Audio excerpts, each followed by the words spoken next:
Hello dears. അപ്പം ഞാനിന്ന് സിമ്പിളായിട്ടുള്ള ഒരു പെയിൻറ്റിംഗ് വീഡിയോ ആയിട്ടാണ് വന്നിരിക്കുന്നത്. ആദ്യം തന്നെ ഞാനൊരു കാര്യം പറയട്ടെ. ഇതിനകത്ത് ഞാൻ വലിയൊരു മിസ്റ്റേക്ക് കാണിച്ചിട്ടുണ്ട്. അതിപ്പം തന്നെ ഞാൻ നിങ്ങളോട് പറഞ്ഞേക്കാം. ഞാൻ ഫസ്റ്റ് ഒരു ഡിയറിൻ്റെ ഔട്ട്ലൈൻ പെൻസിൽ വെച്ച് ചെയ്തിരുന്നു. പക്ഷേ അതിനുശേഷം ഞാനത് ആ പെൻസിൽ വെച്ച് ചെയ്ത പാടെ തന്നെ ഞാൻ അത് ബ്ലാക്ക് പെയിൻറ്റ് വെച്ച് ഫുള്ളായിട്ട് ഫില്ല് ചെയ്തങ്ങ് കൊടുത്തു. ഇത്രയും വലിയ മണ്ടത്തരം ആരെങ്കിലും കാണിക്കുമോ? ഞാനല്ലാണ്ട്. പക്ഷെ എന്നാലും നിങ്ങളെ വീഡിയോ ഞാൻ എടുത്തത് കാണിക്കണല്ലോ. അതുകൊണ്ട് പിന്നെ ഞാൻ ആ മണ്ടത്തരം ആദ്യമേ പറഞ്ഞതിന് ശേഷം ഞാനിതിനെ എക്സ്പ്ലെയിൻ ചെയ്യാമെന്ന് വിചാരിച്ചു. കുഴപ്പമില്ലല്ലോ അല്ലേ? അപ്പം നിങ്ങളാരും ഈ പെയിൻറ്റിങ് നോക്കി ചെയ്യുന്നവരുണ്ടെങ്കിൽ ഫസ്റ്റ് ഇത് ഫില്ല് ചെയ്ത് കൊടുക്കരുത്. നിങ്ങൾ ലാസ്റ്റ് മാത്രമേ ഇത് ഫില്ല് ചെയ്ത് കൊടുക്കാൻ പാടുള്ളൂ. ഫസ്റ്റ് നമ്മൾ എപ്പോഴും ചെയ്യുമ്പോൾ ഫസ്റ്റ് നമ്മൾ ബാക്ക്ഗ്രൗണ്ട് ഫില്ല് ചെയ്ത് കൊടുക്കുക. അതിനുശേഷം മാത്രം നമ്മൾ ഔട്ട്ലൈൻ ചെയ്തിട്ട് ഭാഗം പ്രോപ്പർ പെയിൻറ്റ് വെച്ച് ഫില്ല് ചെയ്ത് കൊടുക്കാം. അപ്പം നിങ്ങൾക്ക് കുഴപ്പമില്ലല്ലോ അല്ലേ?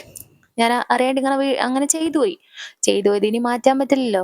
അപ്പം ഞാനൊരു ഡിയറ് വരച്ചിട്ട് അത് ഫില്ല് ചെയ്ത് കൊടുത്തിട്ടുണ്ട്. അതിനുശേഷം ഞാൻ കുറച്ച് ട്രീസൊക്കെ വരച്ചു കൊടുക്കുന്നുണ്ട്. ട്രീസൊന്നും ഞാൻ ഔട്ട്ലൈനൊന്നും ഇട്ടിട്ടില്ല. അത് കുറച്ചുകൂടി സിമ്പിളാണ് നമുക്ക് വരയ്ക്കാൻ വേണ്ടിയിട്ട്. അപ്പം നിങ്ങൾക്ക് ഈസി ആയിട്ടുള്ള വേയിൽ ചെയ്യാം. എനിക്കിതാണ് കുറച്ചുകൂടി ഈസി ആയിട്ട് തോന്നിയത്. അതുകൊണ്ട് ഞാൻ ഡയറക്റ്റ്ലി തന്നെ ഇതിന് പെയിൻറ്റ് ചെയ്യാണ് ചെയ്തത്. പിന്നെ എപ്പോഴും നമ്മൾ ട്രീസിൻ്റെയൊക്കെ ശിഖരങ്ങൾ വരയ്ക്കുമ്പോൾ നമ്മൾ പോയിൻറ്റഡ് ബ്രഷ് ഉപയോഗിക്കുക. പോയിൻറ്റഡ് ബ്രഷ് ഉപയോഗിക്കുകയാണെങ്കിൽ നമുക്ക് കുറച്ചുകൂടി ഫിനിഷിങ് നന്നായിട്ട് കിട്ടും. നല്ല ഫിനിഷിങ് കിട്ടും പോയിൻറ്റഡ് ബ്രഷ് ഉപയോഗിക്കുകയാണെങ്കിൽ. അപ്പം നിങ്ങൾക്ക് പെയിൻറ്റിങ്ങും ഡ്രോയിങ്ങൊക്കെ ചെയ്യാൻ ഇഷ്ടമുള്ളവരാണെങ്കിൽ ഇത് ചെയ്ത് നോക്കാൻ പറ്റിയ ഒരു സിമ്പിളായിട്ട് തന്നെയുള്ള ഒരു പെയിൻറ്റിംഗ് ആണിത്. എനിക്ക് തോന്നിയത് അങ്ങനെയാണ്. ചെറിയ ഒരു ആർക്കും നമുക്ക് ഒരു ട്രൈക്ക് എടുക്കാൻ പറ്റിയ ഒരു പെയിൻറ്റിംഗ് ആണ്. ഇത് ഞാൻ റെഫറൻസ് എടുത്തിട്ട് തന്നെയാണ് ചെയ്യുന്നത്.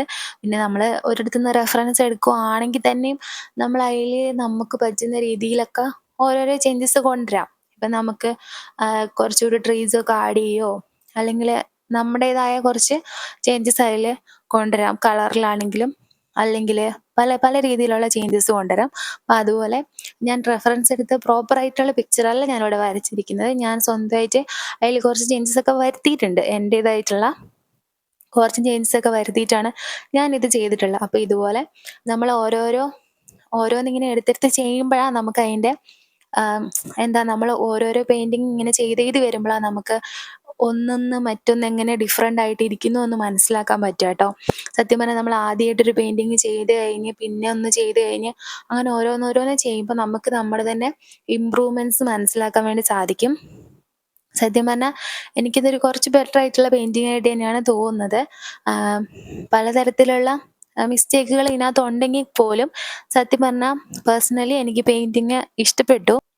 അപ്പം നിങ്ങൾക്കും ഈ പെയിൻറ്റിങ് ഇഷ്ടപ്പെട്ടിട്ടുണ്ടെങ്കിൽ ലൈക്ക് ചെയ്യാനും ഷെയർ ചെയ്യാനും സബ്സ്ക്രൈബ് ചെയ്യാനൊന്നും മറക്കല്ലേ. അതോടൊപ്പം തന്നെ നിങ്ങളെല്ലാവരും ഇത് റെഫറൻസ് എടുക്കണമെന്ന് ഞാൻ പറയുന്നില്ല. എങ്കിൽ പോലും നിങ്ങളെല്ലാവരും പെയിൻറ്റിങ് ഒക്കെ ഇഷ്ടപ്പെടുന്നവരാണെങ്കിൽ ഒരു മസ്റ്റ് ട്രൈ ആയിട്ടുള്ള ഒരു പെയിൻറ്റിങ് ആണിത്. അപ്പം നിങ്ങൾക്ക് നിങ്ങളുടേതായിട്ടുള്ള ചേഞ്ചസ് ഒക്കെ വരുത്തിയിട്ട് ഈ പെയിൻറ്റിങ് ചെയ്യാം. അപ്പം എല്ലാവരും ട്രൈ ചെയ്ത് നോക്കുക. സിമ്പിളാണ്. ജസ്റ്റ് ഒരു ഔട്ട്ലൈൻ നമുക്ക് പറ്റുന്ന പോലെ ഔട്ട്ലൈനൊക്കെ ഇട്ട് ഒന്ന് കളറൊക്കെ ഒന്ന് ഫില്ല് ചെയ്ത് കൊടുത്താൽ നല്ല രീതിയിലൊരു പെയിൻറ്റിങ് ആയിട്ട് നമുക്ക് കിട്ടും. അപ്പം ഇഷ്ടമായെങ്കിൽ എല്ലാവരും സപ്പോർട്ട് ചെയ്യുക. Thank you.